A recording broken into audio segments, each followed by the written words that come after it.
صحة الكلى تعتمد على طريقة حياتك. كثير من الأشخاص يستخدمون مسكنات في يومهم العادي للحصول على حياة أفضل وتقليل الألم عند أداء العمل بصورة صحيحة.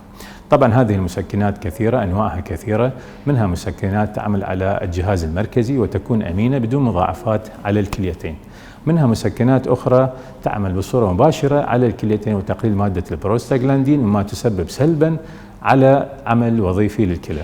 فإحنا ننصح بالابتعاد عن هذه المسكنات اللي هي احنا نسميها النانسترويدال مثل الفولتارين أو البروفين أو الموبيك وتسميات أخرى تخص هذه العائلة، خصوصا من هذه المواد المسكنة وتأثيراتها السلبية على عمل الكلى.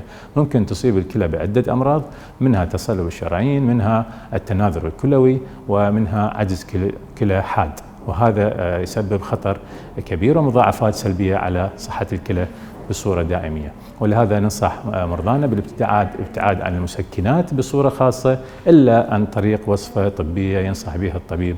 وشكرا جزيلا، وإن شاء الله الصحة والسلامة.